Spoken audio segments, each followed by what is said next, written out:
Class 10th Geography, Chapter number 7, Lifelines of National Economy.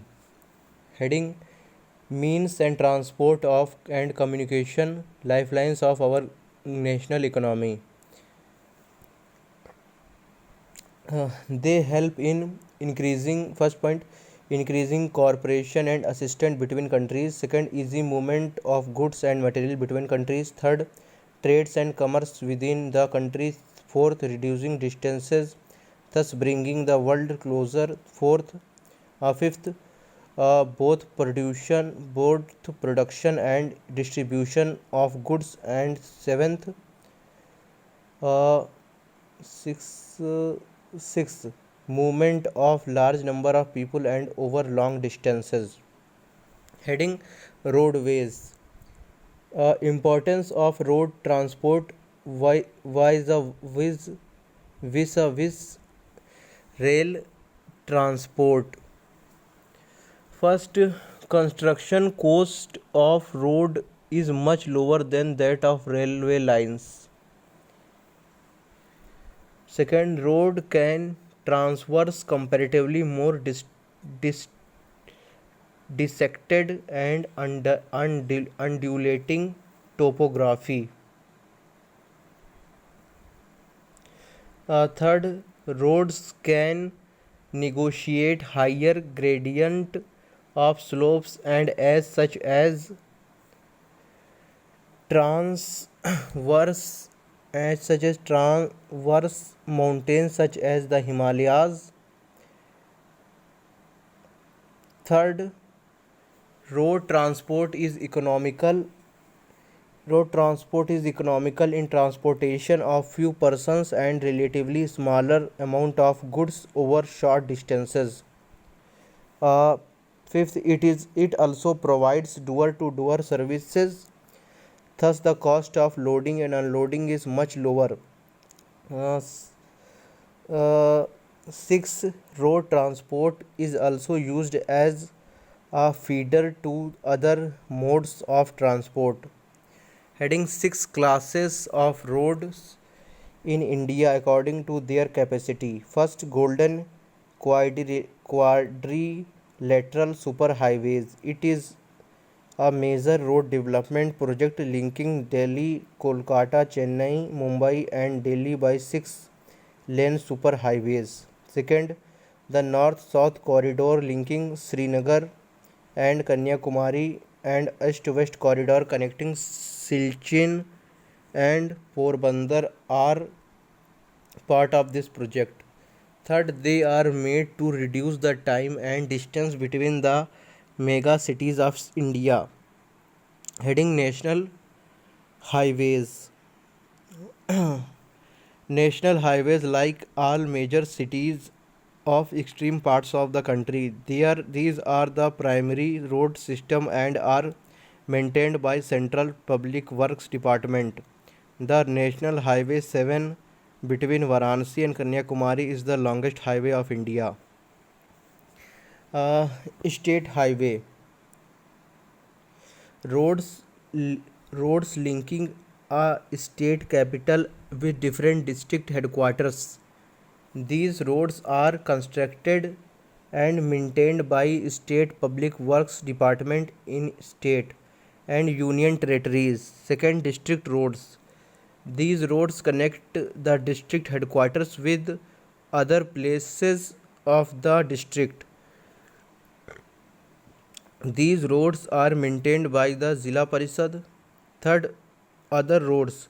Rural roads which link rural areas and villages with town are classified under this category. Under the Pradhan Mantri Gramin Sevak Yojana scheme, special provisions are made so that every village in the country is linked to a major town of the country by an all season motorable road. Fourth, border roads. Border roads organization constructs a maintains roads in the bordering areas of the country. These roads are so strategic importance in the northern and northeastern border areas. Heading importance of railways in India. Uh, they are the principal mode of transportation for freight and passengers in India. Railways also make it possible to conduct different activities like business, sightseeing and pilgrimage along with transportation of goods over longer distances.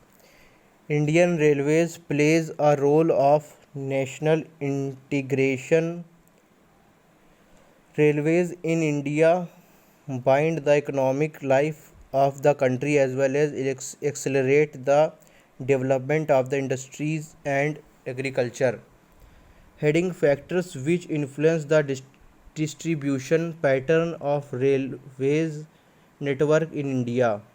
The distribution pattern of the railways network the country has been largely influenced by physiographic, economic, and administrative factors. The density railway network is also in the northern plain because they are vast level land, have high population density and rich agriculture resources. In the hilly terrains of the peninsular region, railway tracks are laid through low hills, gaps and tunnels. Therefore, it is difficult to construct railway lines. The Himalayas mountain region too are unfavorable for the constructing of railway lines due to high relief, sparse population and lack of economic opportunities. It was difficult to lay railway lines on the sandy plain of the western Rajasthan, swamps of Gujarat, forested track of Madhya Pradesh, Chhattisgarh, Odisha and Jharkhand. Heading importance of pipelines in India. In the past, these were used to transport water to cities and industries. Now, these are used for transporting crude oil, petroleum products, and natural gas from oil and natural gas field to refineries, fertilizer factories, and big thermal power plants. Solid can also be transported through a pipeline when converted into slurry because of pipelines. Refineries like Barauni, Mathura, Panipat and gas-based fertilizers plants could be located in the interiors of India. Initial cost of laying pipelines is high, but subsequent running costs are minimal. It rules over transshipment losses or delays. The three important networks of pipeline transportation in the country. From oil field in Upper Assam to Kanpur in Uttar Pradesh. Second, from Salaya in Gujarat to Jalandhar in Punjab. Third, gas pipeline from Hajira in Gujarat connects Jagdishpur in Uttar Pradesh. Heading importance of water transport. Waterways are cheapest means of transport. They are most suitable for carrying heavy and bulky goods. It is a fuel efficient and environment friendly mode. Heading national waterways by government. First, the Ganga river between Allahabad and Haldia in 1620 kilometers. Second, the Brahmaputra river between Sadia and Dhubri in 891 kilometer. Third, the West Coast Canal in Kerala in Kota Purma to Koman, Udyoga Mandal and Champakara Canal 205 kilometer. Heading major seaports. First, Kandla. It was the first port developed soon after independence. It was developed to ease the volume of trade on the Mumbai port. Kandla is a tidal port. Second, Mumbai. It is the biggest port with the spacious, natural and well sheltered harbour. Third, the Jawaharlal Nehru Port. It was planned with a view to decongest the Mumbai port and serve as a hub port for this reason. Fourth, Martango Port, Goa. It is a premier iron ore exporting port of the country. This port accounts for about 50% of India's iron ore export. Fifth, New Mangalore Port. It exports iron ore from Kundremukh mines. Sixth, Kochi. It is located at the entrance of a lagoon with natural harbour. Seventh, Tuticorin in Tamil Nadu. This port has a natural harbour. It trades a large variety of cargoes to our neighbouring countries like Sri Lanka, Maldives, etc. Eighth, Chennai. It is one of the oldest artificial ports of the country. It is ranked next to Mumbai in terms of the volume of trade and cargo. Ninth, Vishakhapatnam. It is the deepest landlocked and well protected port. This port was developed as a port for iron ore exports. 10th, Pradeep Port. It is located in Odisha. It specializes in the export of iron ore. 11th, Kolkata. It is an inland riverine port. This port serves a very large and rich hinterland of Ganga Brahmaputra basin. Being a tidal port, it requires constant dredging of Flauji River. 12th, Haldia Port. It was developed as a subsidiary port in order to relieve growing pressure on the Kolkata port. Heading Importance of airways.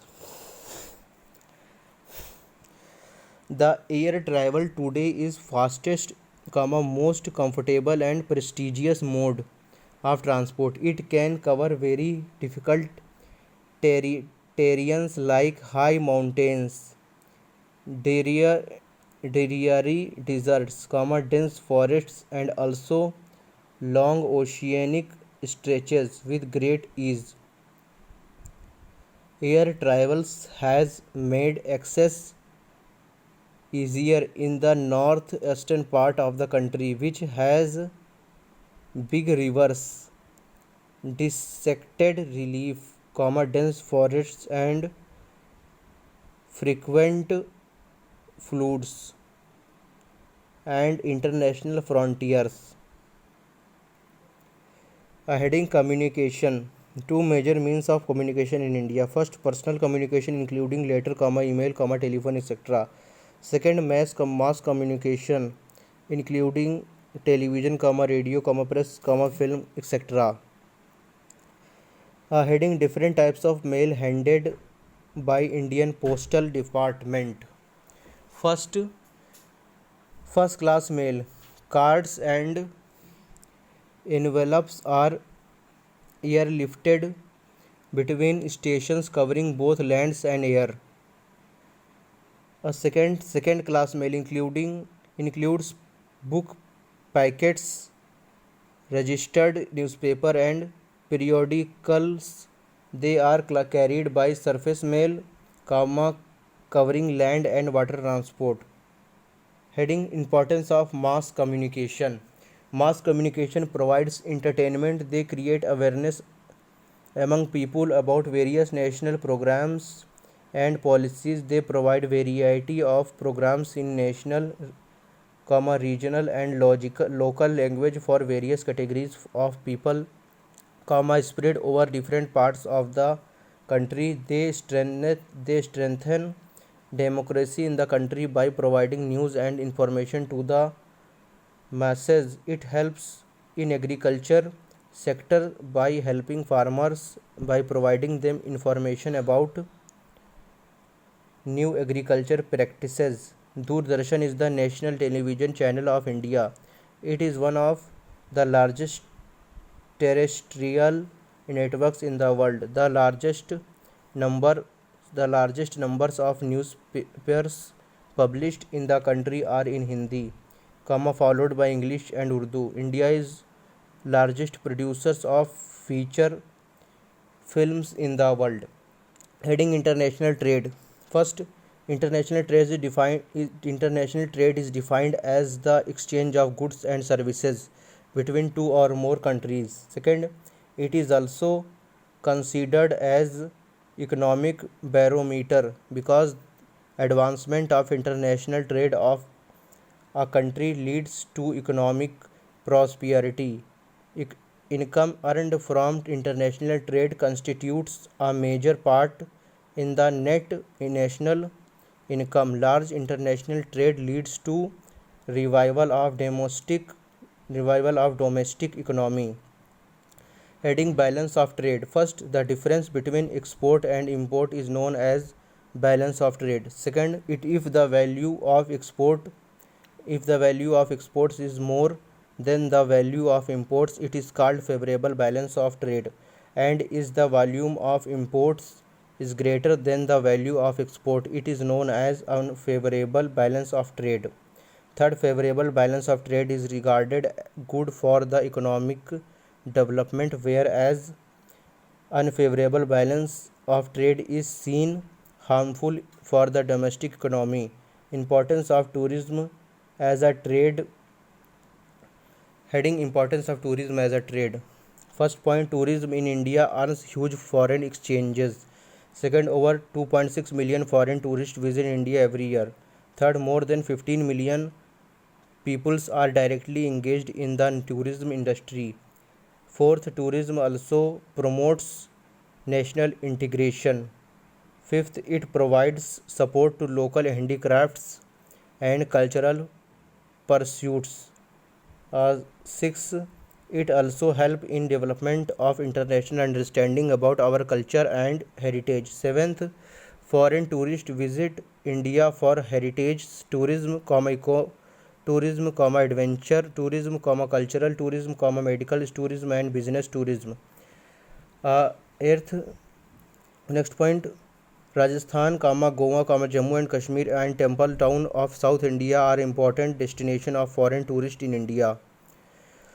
Next point, there is vast potential of tourism development in northeastern states and the interior part of Himalayas, but due to strategic reasons, these have not been encouraged so far. Here, chapter 7 is completed and class 10 NCERT as well. Thank you.